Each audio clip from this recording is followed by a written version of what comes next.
Okay, so back to the proof of that power series expansion. Z minus zeta, right? This is what we had in the integral formula, right? Fz over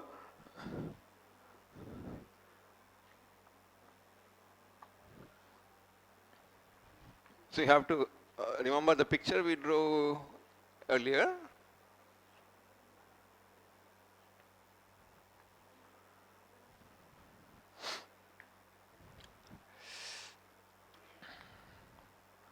So this is Z naught, some point whatever, zeta here and z here, so on.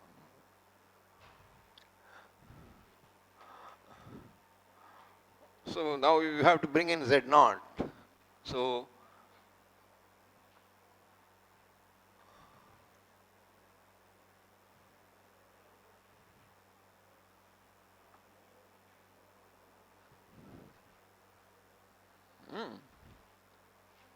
pull out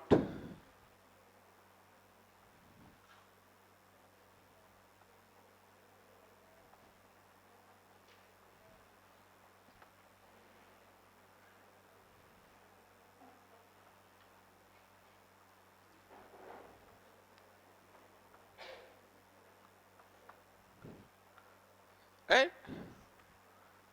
That's all. So this has modulus less than 1. So this is the picture, right? Mod z minus z naught, zeta minus z naught is less than mod z minus z naught.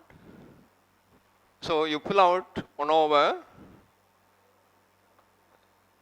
z minus z naught. So this has modulus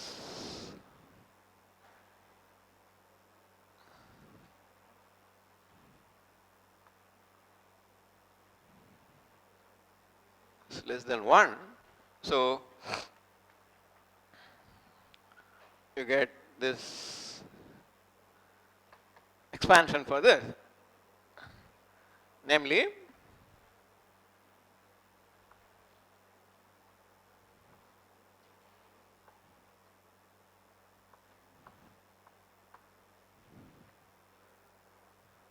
right? Of course, if you bring in z inside if you want, so this is going to be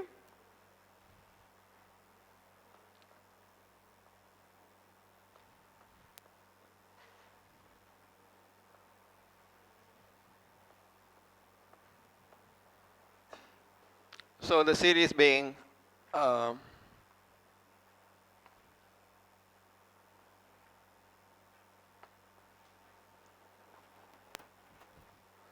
uniformly and absolutely convergent on all compact subsets of the disk where this is less than 1.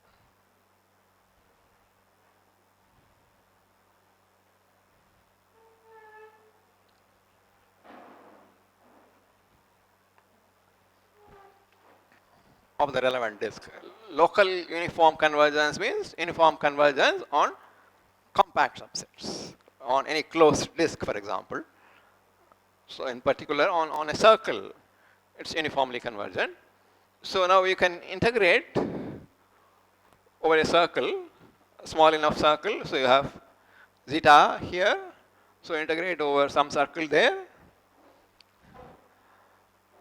Because of uniform convergence, you can integrate term by term.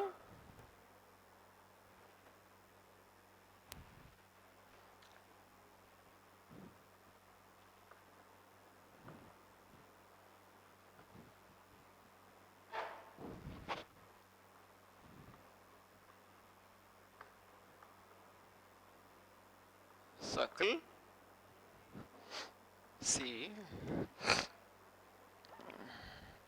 around zeta. Okay.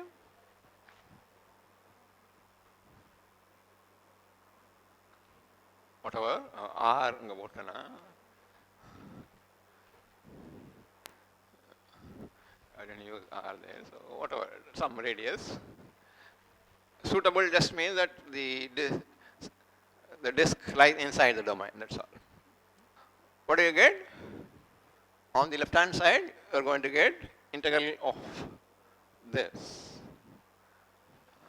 1 over 2 pi I can multiply 1 over 2 pi I integral. Let's just call this C, okay? C. I mean, after multiplying by f, integrate, right?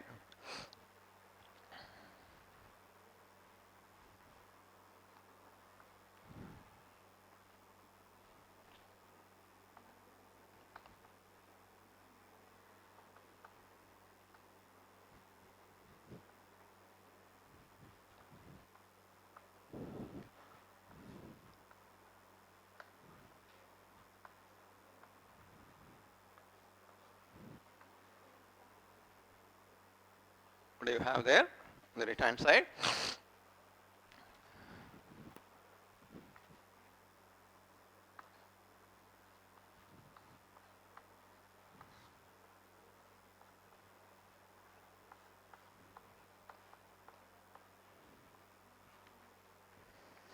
Is that right?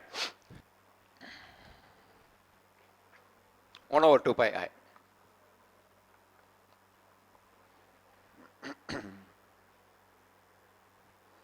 I'm just multiplying by 1 by 2 pi I fz and then integrating. Okay? Any mistake?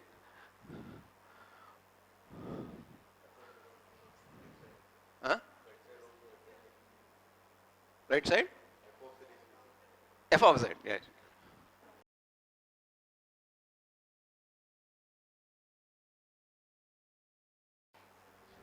Summation, yes.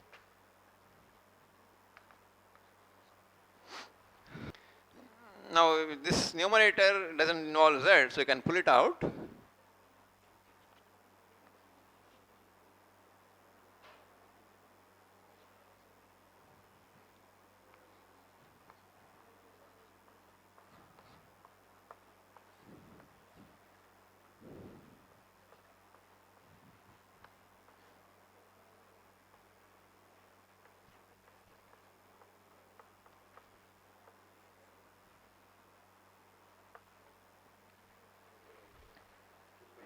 One by 2 pi I.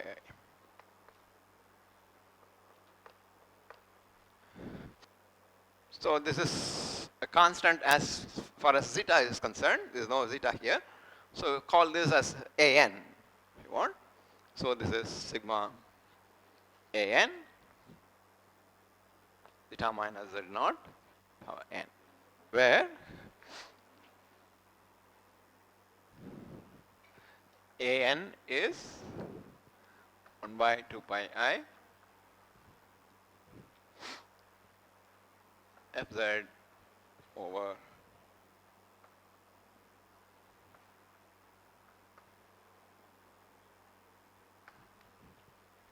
okay. So the of course the series being convergent,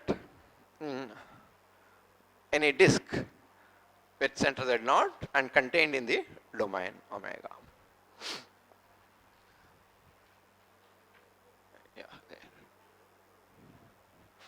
Oh, maybe there is a conflict with R there. This R is different from that R, so something. But from power series expansion, we know that ANs are given by this, right? So this AN, same as that AN. So this is equal to 1 over 2 pi I, whatever, now integral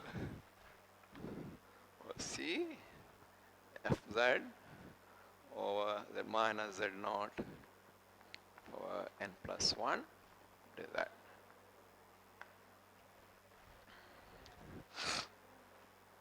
This is what these are the coefficients that we get from our actual expansion. But we know once you have a power series, these are the coefficients. So this is equal to this. That's all. So incidentally, you also have now Cauchy's formula for the derivatives. Right? The nth derivative is given by n factorial times this. N equal to 0 gives you the Cauchy integral formula. And also see therefore that Fn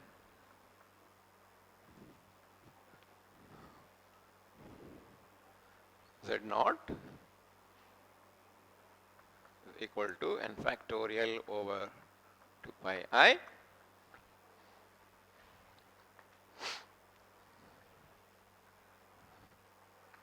f of z, z minus z naught.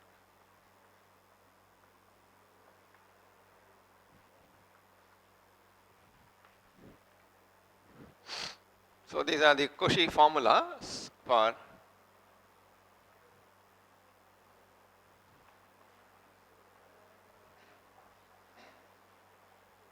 the derivatives.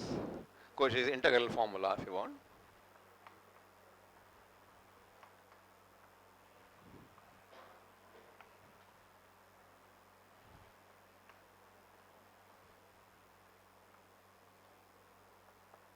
Maximum of mod m circle.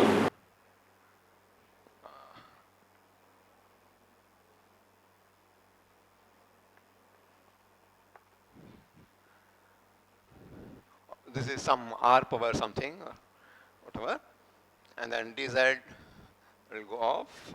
So you will get the length of this. So 2 pi r or whatever it is. So the 2 pi will cancel off. I will go, of course, with when take the modulus. So what do you get?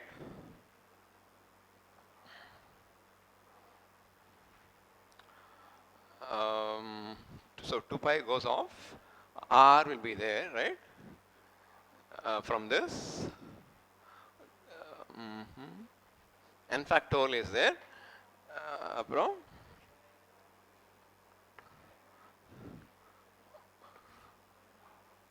Why? What do you get? R power?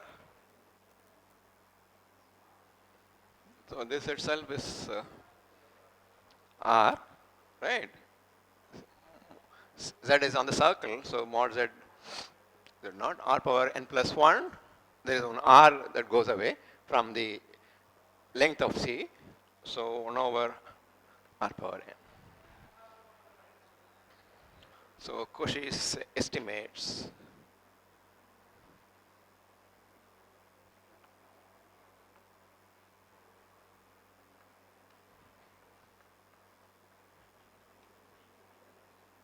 for the derivatives. So it's a compact set, so no problem. Even if you write supremum, doesn't matter. Same as the maximum.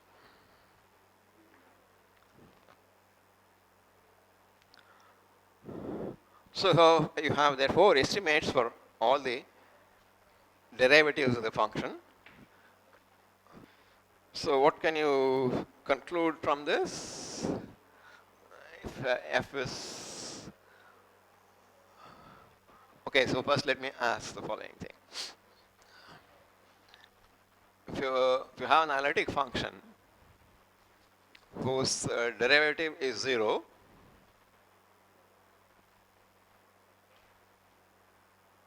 what do you conclude?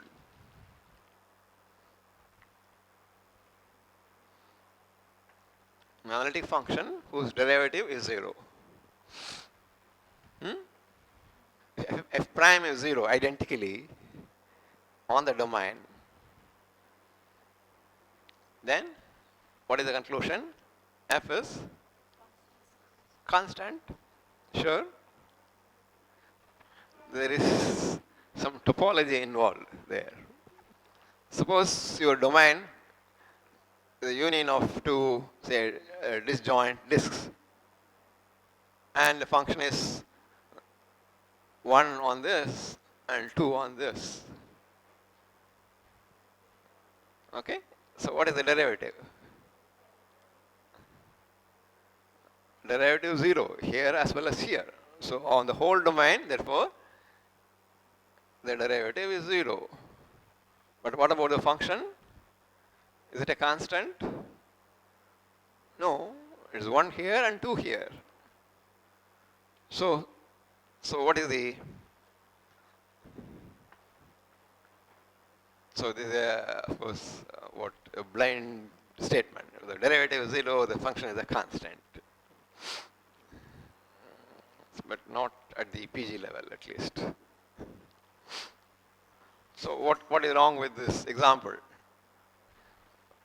What was the problem with this example? The domain is not connected. Okay, we have two disjoint disks, not connected. So the correct statement would be, if F is analytic on a connected domain and F prime is 0, then F is a constant on that domain. Or slightly more generally, if you want, if the derivative is 0 on a domain, F prime is 0 on a domain omega, then F is locally constant on each connected component, if you like, or constant in neighborhood of each point. So that's the correct general statement. But what is the proof for that? Let us look at the correct connected case. The derivative is 0 and the domain is connected. How do you prove that it is a constant? So where does this connectedness come in? Proof. First of all, how do you get the function is 0 somewhere in some neighborhood of something, at least to start with? Look at the power series expansion, right? The coefficients all involve all the derivatives, right? The nth coefficient is whatever, what was that? N factorial by whatever, so on, right? Fn something, the derivatives, right? If the derivative is 0, then what are you going to get? All the an's are going to be 0 except a0, right? The constant term in the power series. a0 plus a1 z minus z0 plus a2 z minus z0 whole square and so on. Okay, so all the coefficients are going to vanish at z0 if, I mean in the neighborhood of z0 actually, the power series expansion is valid in a disk around z0. So in the whole of that disk, except a0, all the other an's are 0, which means the function is a constant in that neighborhood. But this you can do for any point in the domain. You can expand around any point in the domain. Okay? Take Z0 to be any arbitrary point in the domain. You have a power series expansion around that, and the same thing shows that. So in that neighborhood, the function is a constant. So in a neighborhood of each point, the function is a constant. Right? That means f is a locally constant function. If the domain is connected, what happens? So look at the set of all points where the derivatives are 0 or the function is a constant, or whatever. Both mean the same, right? So what can you say about this set? Set of all points z0, let's say, where f and z0 is 0 or f prime z0 is 0, whatever. So what are you going to get? So in the whole of that neighborhood, all the an's are 0. Right? So the function is a, so whatever you assume for z naught also hold for all points in that neighborhood, that all the derivatives are 0, right? Or the function is a constant. So what does this show? The set of all points where this conclusion holds, around each point in that set you have a neighborhood which is contained in that set, right? Which means that set is open. Set of all points where all the derivatives are 0 is an open set. But really it is a closed set because set of points where a continuous function vanishes is a closed set, right? The 0 set of a continuous function, what is this? This is f inverse singleton 0, right? If f is continuous, this set is closed. Singleton 0 is closed, so the pullback is closed. So the 0 set of a continuous function is always closed. So all our functions are more than continuous, right? The derivatives. So the 0 set is always closed. But what we get from the power series expansion is that it is also open. Okay?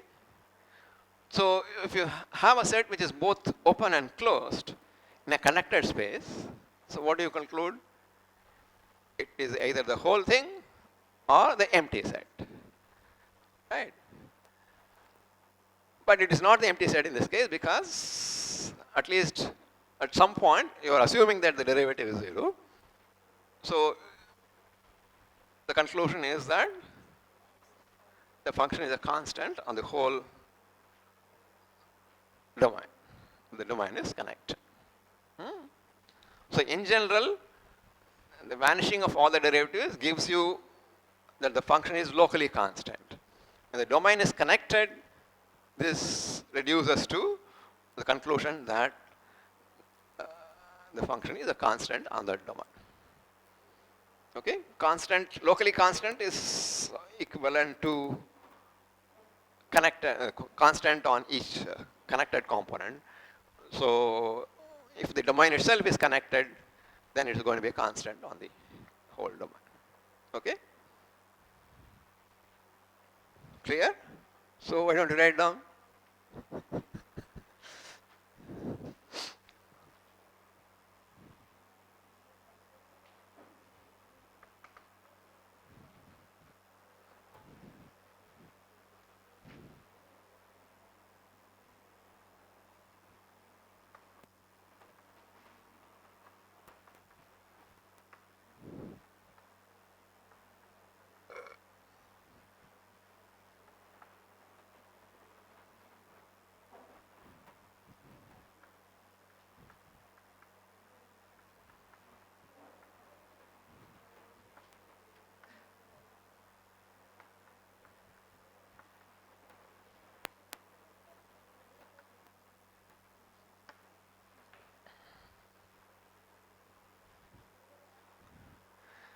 You look at this set of all points where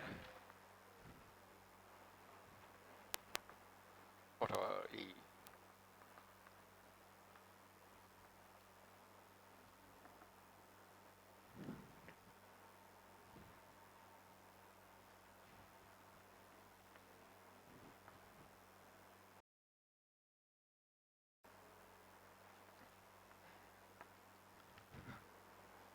So this is the intersection of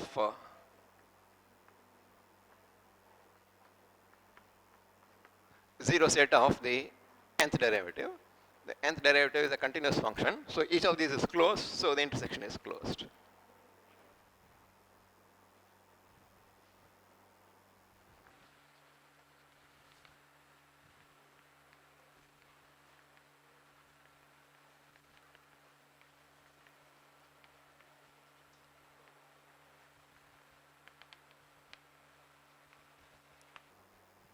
On the other hand, E is open.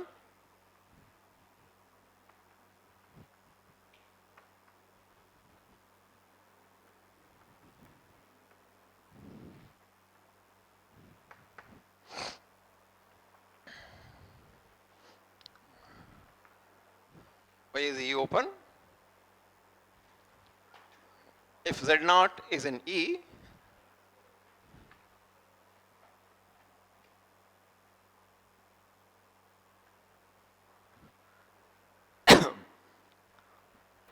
consider the power series of F around Z0.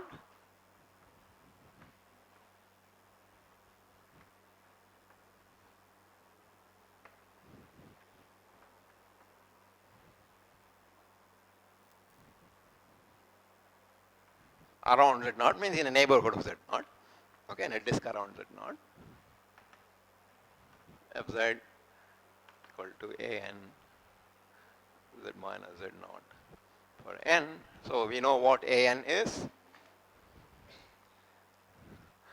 So what is the an in terms of the derivatives? Fn Z0 by n factorial. Is it?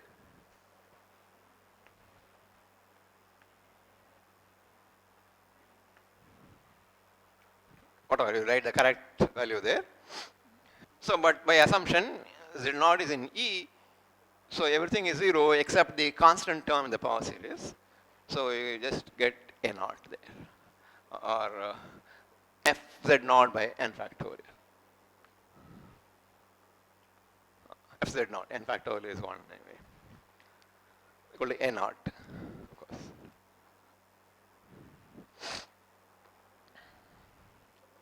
The constant.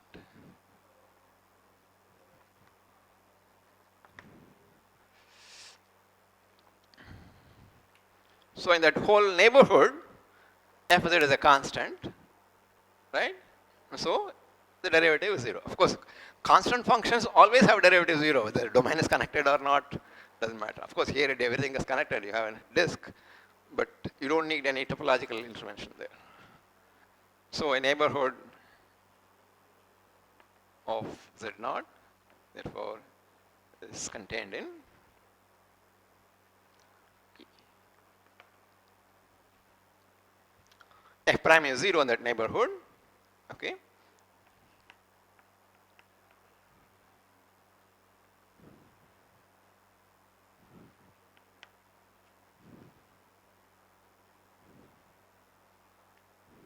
And neighborhood, whatever,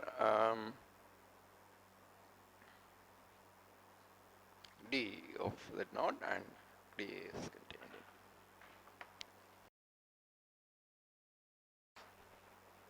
All the derivatives are 0, in fact, not just F. All Fn's are 0.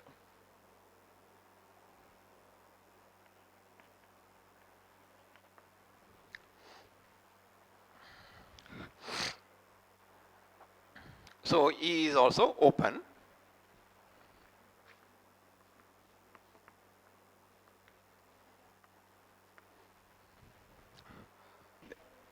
Nth derivative is 0 for all points in that neighborhood. அங்கே ஒரு பேர் கொடுத்துருக்கலாம், but okay. The function is a constant in that neighborhood, so all the derivatives are 0 at neighborhood. So the set is therefore both open and closed. So if the set is not empty, then it's the whole thing, therefore. So since omega is connected, okay, of course, I pointed out,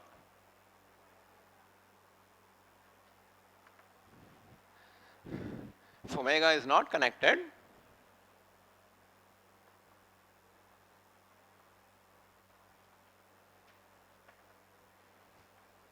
we conclude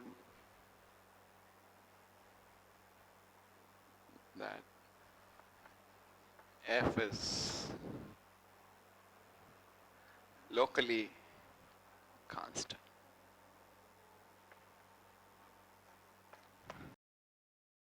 So what do you mean by locally constant? Constant in a neighborhood of each point. So that is equivalent to saying that it is a constant in each connected component of omega. So recall the Cauchy estimates there.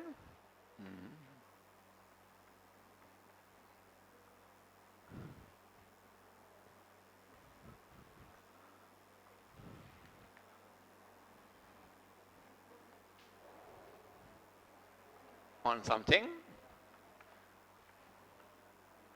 r power n, right? The radius power n, where you have the power series expansion. R is the radius of the disk, where you have power series expansion. So in particular, for example, for the derivative, the first derivative, we have this.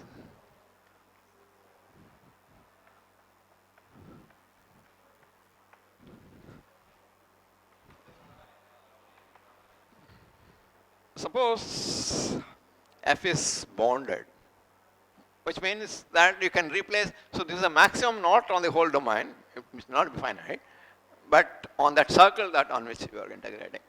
But if the function itself is bounded by some constant m, let's say, so you can replace this by m. Oh, f prime in fact, so m by r, where m is independent of z naught, right? For all, not if f is bounded.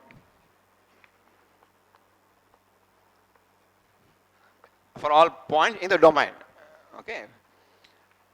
But suppose in addition that f is, your domain is the whole plane. That means you can expand as a power series around any point. Okay, so what do you get therefore?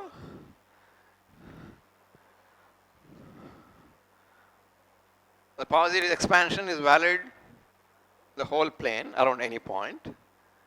So you can let R to tend to infinity, right? So this is fixed, this is a constant. So if R can go to infinity, if R can be taken to be arbitrarily large, then this is going to be arbitrarily small, which means f prime is going to be 0, which means that f is a constant, because your domain is the whole plane now, this is connected, okay? So what is that we have now?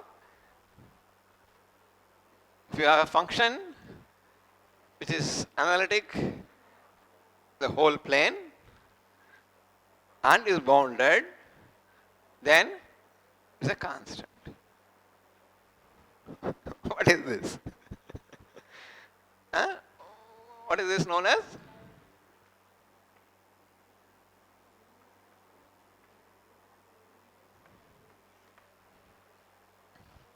So what does this say?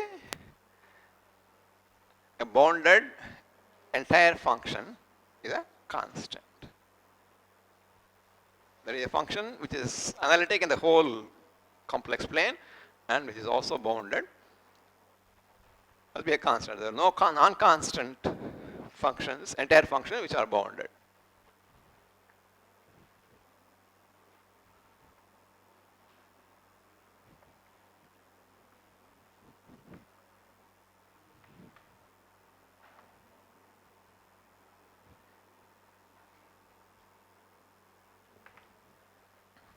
So what is the proof? This is the proof. Just an immediate consequence of Cauchy estimate, right?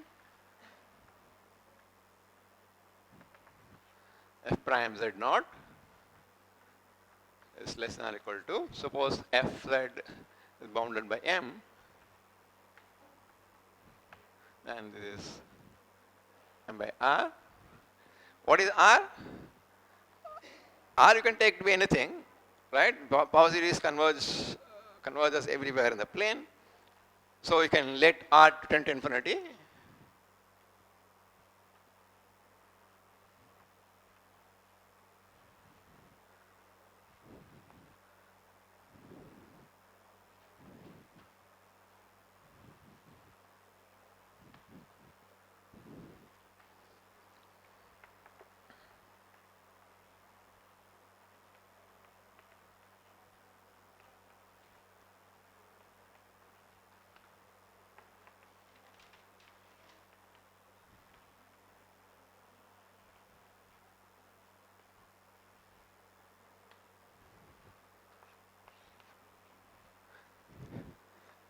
double L E is pronounced something like yeah.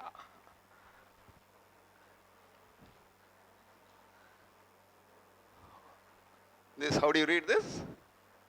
Liu.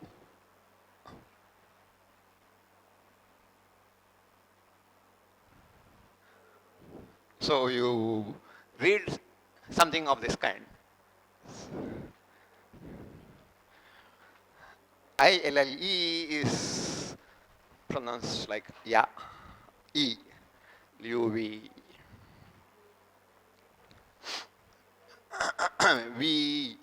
This I is also dirgham.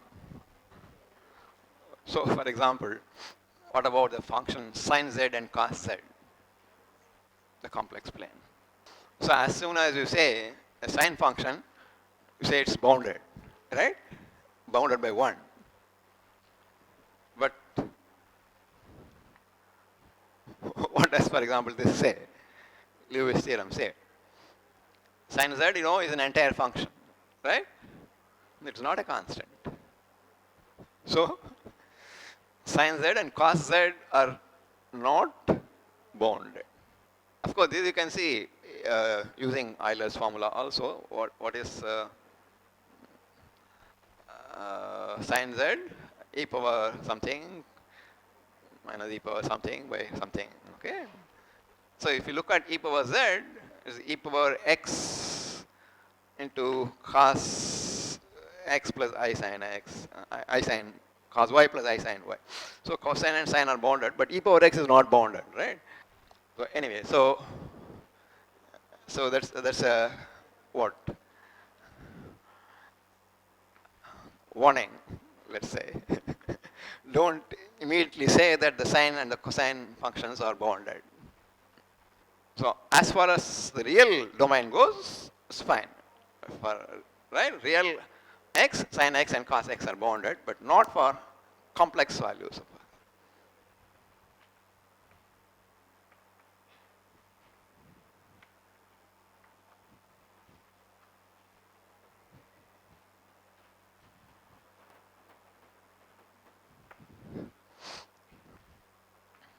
Basically, because say, for example, e power iz, when you say e power ix, its modulus is 1, but e power iz modulus is not 1, right? E power iz is unbounded, and therefore these are unbounded. Maybe I can make some general noises at this stage. Much stronger result is true than Liouville's theorem. What are the values that an entire function takes? What can I say about the set of values of an entire function? It's not a bounded set unless the function is a constant. But can you say anything more than that? Can it be any unbounded set? Are there functions, entire functions, which takes all complex values? All complex values? With one possible exception. What? Which takes that? Now, which function takes all complex values except one? You have an example of a complex value, an entire function which takes all complex values except one value. And what is that value? A very familiar function. What are the entire functions that you know about? Familiar entire functions. Polynomials. Other than polynomials, the most common examples are exponential function, sine, cosine, and so on. What about polynomials? Take a non-constant polynomial. What values does a non-constant polynomial take? Okay, first give me one function, one entire function which takes all complex values.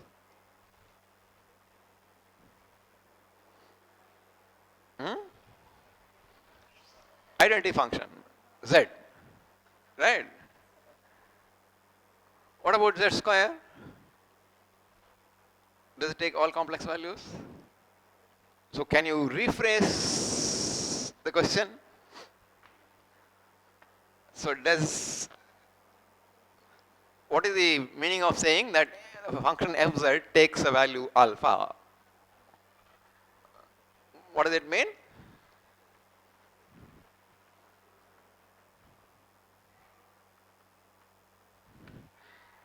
This equation has a solution. That means there is some z for which f of z equal to alpha. Right? F takes a value alpha means there is some value of z for which f of z equal to alpha. So look at z square now. Take any alpha. So do you have z for which z square is alpha? First yes or no, and then we can come to the value. So you can rephrase this by asking whether every complex number has a square root. Right? That's what this means. Right? Does every complex number have a square root? Yes or no? One square root. I mean, right now we are not worried about how many square roots are there and so on. Does this have at least one square root? Yes. So if, for example, if you write in terms of polar coordinates, forget z equal to 0, alpha equal to 0. If alpha is 0, z is 0. So write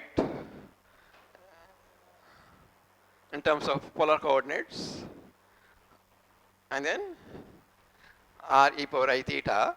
So square root of r e power I theta by 2 is going to be a square root. So what is the conclusion? So z square also takes all complex values. So now tell me the general statement of this kind. Huh? Every polynomial, non-constant polynomial, takes all complex values because every non-constant polynomial has a root. We are going to prove that right now, but that's something that you know already, right? So polynomial, non-constant polynomials take all complex values. So these are examples of entire functions which take all complex values. Are there examples of entire functions which do not take all complex values? E to the z, exponential function. What value does it not take? E power z is never 0, right? E power z and e power minus z is 1. So the left hand side can be never 0. Are there any other values that the exponential function does not take? So this is an exercise. The exponential function takes all value, e power z takes all complex values except 0. Okay? So we have entire functions which takes all complex values, namely non-constant polynomials. We have entire functions for which there is one exception, right? E power z does not take the value 0. So can you think of an entire function for which there are two exceptions? An entire function which does not take two different complex values a and b, let's say. You cannot possibly come out with an example because there is no such function. So in other words, so what is the statement? A non-constant entire function cannot omit more than one value. Or in other rephrasing, an entire function which omits two values is a constant. Okay?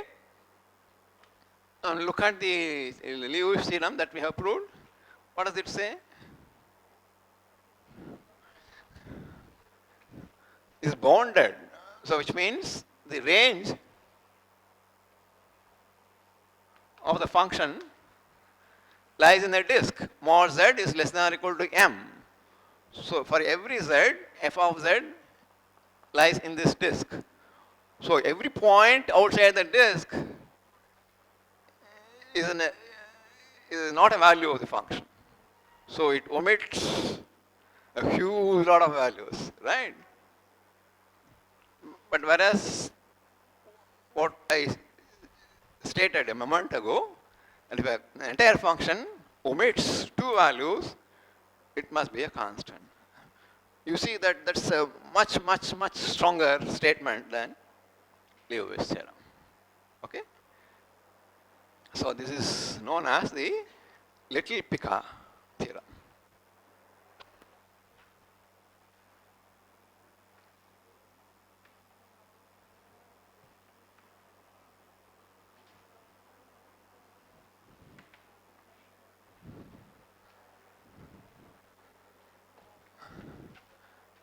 An entire function which omits two complex values.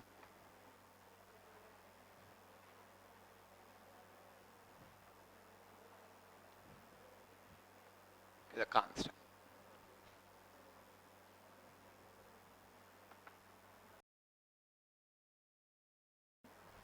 We will not be proving this, I guess. So, but just just to put Liouville's theorem in context, right? It's a rather weak result in some way compared to the Picard theorem. But why is it called little Picard? And there is something little, there must be something big. There is something called the big Picard theorem or the great Picard theorem. I will not go into that now. That's something to do with essential singularities. When we come to that, maybe I will mention that. You have the Parthasarathy theorem, if you remember. So that the big Picard is a far-reaching generalization of the Parthasarathy theorem. Of course, the Picard is the same Picard. It's not that there was a little Picard and there was a great Picard. But the theorem is little and the theorem is big. Of course, even the little Picard theorem is not all that easy to prove.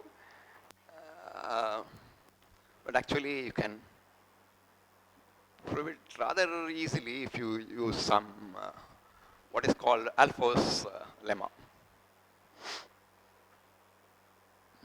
which is, by the way, a geometric statement. It connects curvature with analytic functions. You have heard of Schwarz lemma, right? So it's a generalization of Schwarz lemma, sometimes called Alphonse Schwarz lemma. Schwarz lemma is actually a geometric statement again. So anyway, so if you use Alphonse Schwarz lemma, this follows rather easily. Okay, so anyway, the point here is that result much stronger than Liouville's theorem is valid. Okay. Of course, once you have Liouville's theorem, the usual thing is to deduce the fundamental theorem of algebra.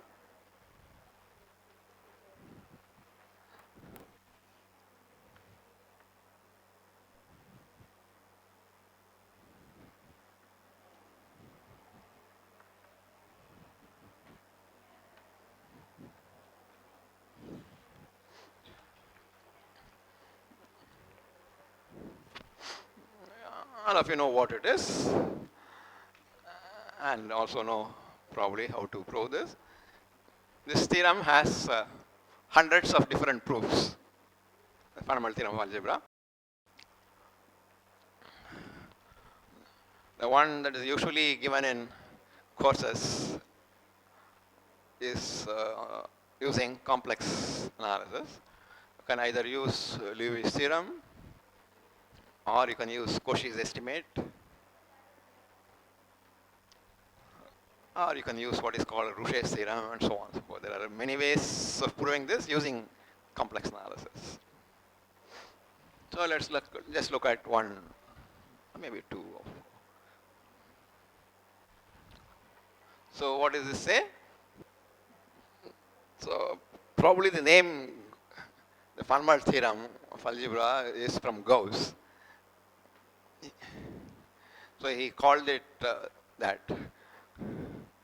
Grundlacher-Sart's, which means of theory of algebraic equations or something. So Grundlacher-Sart's means theorem, Grundlacher means fundamental. So probably the name is derived from what Gauss used for referring to this theorem. Must have all seen how to derive this using Cauchy, using Liouville's theorem, right? Basically, what is the, so what does it say? A non-constant polynomial with complex coefficients has a 0 in the complex plane. So if you proceed by reductio ad absurdum, by contradiction, so assume that a polynomial pz never vanishes in the complex plane. So which means you can look at 1 over pz, which is an entire function now. If pz is nowhere 0, 1 over pz is an entire function, right? But if p is non-constant, what happens to the polynomial as mod z increases? If you have a polynomial of degree n, right, basically as mod z tends to infinity, it behaves like z to the n, right? So in other words, it will tend to infinity as mod z tends to infinity. Okay? So what happens now? 1 over mod pz tends to 0 as mod z tends to infinity. If you assume that pz has no zeros in the complex plane, the conclusion is that 1 over mod pz goes to infinity as mod z goes to infinity. 1 over mod pz goes to 0 as mod z goes to infinity. Pz goes to infinity, so 1 over pz goes to 0. So if your function is a continuous function, of course, if your function goes to 0 at infinity, then it is bounded. Why? If you have a function which is continuous, let's say, and goes to 0 at infinity, then the function must be bounded.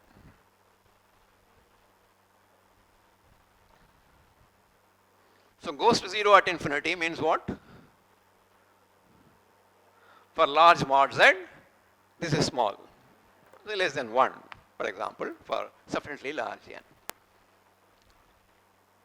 That is for mod z, say bigger than some capital R or something, okay?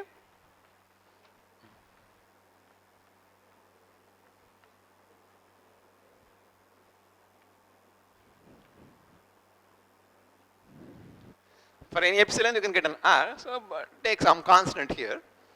So there is an R such that the function is going to 0 at infinity.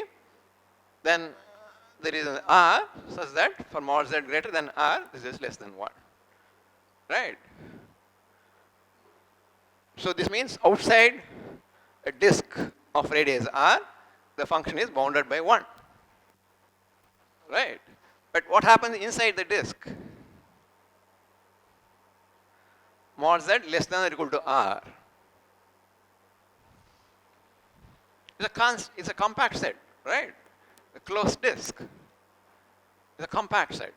So if you have a continuous function on a compact set, it is bounded. So on mod z less than or equal to R, f is bounded by something, m, whatever. So fz is therefore bounded by the maximum of m and 1 everywhere. Okay? So that means in our context, therefore, it means that 1 over pz is an entire function and is bounded. And then invoke Liouville's theorem. Okay? So conclusion is that pz is a constant. 1 over pz is a constant, which means pz is a constant. So we started with the assumption that pz is not a constant. We conclude that pz is a constant. So clash.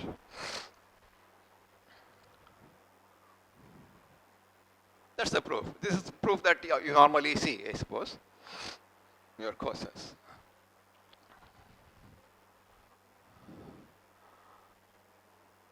But what about Cauchy's estimate?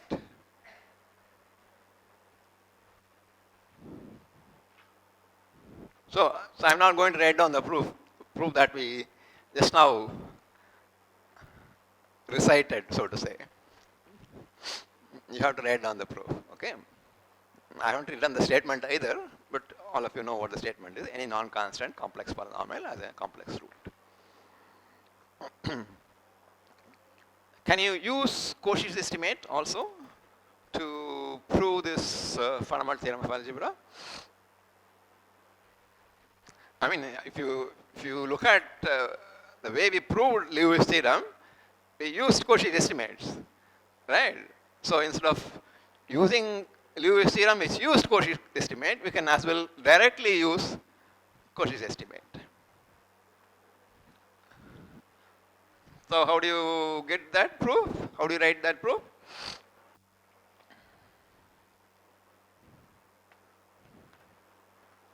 Start with the same kind of things. Suppose pz is a non-constant polynomial and it has no zeros in the complex plane. It's bounded as before, 1 over pz is bounded. I mean, just repeat the proof of Liouville's theorem. Right? If 1 over pz is bounded, suppose taking f is equal to 1 over pz, f is an entire function and satisfies this for all points. So you can let R to go to infinity and conclude that f prime is 0. Right? So f prime is 0 everywhere in the plane. So f is a constant.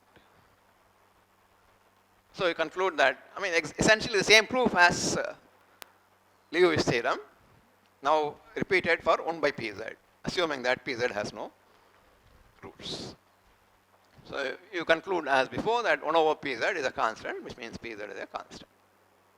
Okay? So essentially the same proof, except that we repeat Liouville's theorem's proof rather than quoting Liouville's theorem. Okay, so there is something called Rouché's theorem, which also you can use to prove this. So please write down the statement. Now, what is the statement? Every non-constant polynomial with complex coefficients, or complex polynomial if you want, has a 0 or has a root in the complex plane. Because as I said, fundamental theorem of algebra can be proved in so many ways. You can use topology, for example, to prove that. What is in topology also you can do different things. At least something that you will look at, what is called homotopy. It can be used to prove the fundamental theorem of algebra.